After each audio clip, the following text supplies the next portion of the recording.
माननीय जनता जनार्दन, आप सभी को राम राम। आइए हम अपने विषय पर चलते हैं, corrupt judiciary and corrupt governance. देखिए, ये एक बार मेरे पास फोटो कॉपी मिल गया कहीं, रमन्ना साहब थे शायद। हाँ, कहे कि जिस देश में कानून का शासन नहीं है वहाँ पर अराजकता है। कहने का मतलब ये है। आइए, लेकिन जजे लोग यदि ऐसा करे लगे, चोरी, उचक्कागिरी, रिश्वतखोरी, तो कैसे लोकतंत्र में अराजकता नहीं फैलेगा। देखिए, मैं बता रहा हूँ सीआरपीसी सेक्शन 340 के बारे में, जो झूठे केस चलाने के विरोध में दिया जाता है या झूठे शपथ पत्र के विरोध में दिया जाता है। और हमारे पूर्वजों ने बड़ा सोच समझ कर इस धारा को बनाया था कि जिससे कोई झूठा केस अदालत में न चला सके और अदालत की पवित्रता और शुचिता को न नष्ट कर सके। मेरे विरुद्ध एनडीपीएस और अन्य किस्म के कई cases, 6 cases civil court Ramgarh में किए गए मात्र 1 साल के अंदर, मुझे तोड़ने के लिए, मेरे जनहित कार्यों को रोकने के लिए। तो मैंने जब सीआरपीसी सेक्शन 340 का आवेदन दिया, दिनांक 2022 में दिया, चलिए डेट आगे हम आपको कॉपी लगा देंगे, विद शपथ पत्र दिया और बताया। और आपने देखा भी होगा कि पत्रकारों के द्वारा किस प्रकार से मैनिपुलेट करके प्रकाशित किया गया था खबरों को, जिसमें गांजा नहीं था और फोटो निकाल दिया कि गांजा बरामद।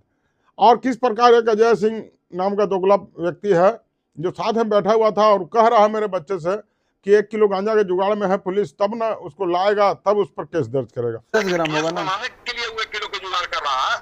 तो जब 340 का ये सब रिकॉर्डिंग 340 सेक्शन में हमने दिया रिकॉर्डिंग, लेकिन जज निकेश सिन्हा था उस समय और संजय प्रताप। निकेश सिन्हा पीडीजी था। अब देखिए ना, उसको जब उस पर आरोप लगाया तो उसको प्रमोशन करके उसको रजिस्ट्रार एडमिनिस्ट्रेशन बना दिया गया हाई कोर्ट में। और अब तो सुने हैं कि उस चोरवा निकेश सिन्हा को रजिस्ट्रार विजिलेंस बना दिया गया है।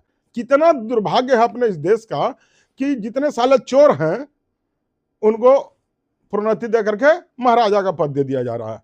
उसे पूछा क्यों नहीं जा रहा कि 340 सेक्शन सीआरपीसी के आवेदनों को क्यों नहीं चलाया और क्यों अदालत में झूठे केस चला करके जनता का पैसा और बहुमूल्य समय अदालत का बर्बाद किया। निकेश सिन्हा इतना कमीना जज है कि वह तो वकील से धमकी तक दिलवाया, जिसका रिकॉर्डिंग में आपको लगाया भी था और भी आगे लगाऊंगा, जो सुजीत सिंह वकील के माध्यम से मुझे कहवा रहा कि अपने क्लाइंट को रोको अन्यथा बर्बाद कर देंगे। वह 340 सेक्शन का आवेदन दे रहा। अरे क्यों नहीं दे, तेरा बाप का राज है निकेश सिन्हा। और दुर्भाग्य हमको ये इस बात का है कि तरलोक सिंह चौहान जो आया हुआ ये भी चोर है। अब बताइए ना, उसको रजिस्ट्रार एडमिनिस्ट्रेशन से उठा करके रजिस्ट्रार विजिलेंस भेज दिया गया। मैंने वही कहावत हो गई कि बिल्ली की रखवाली, दूध की रखवाली बिल्ली करेगी। चलिए मैं पेपर दिखाऊंगा आगे। धन्यवाद।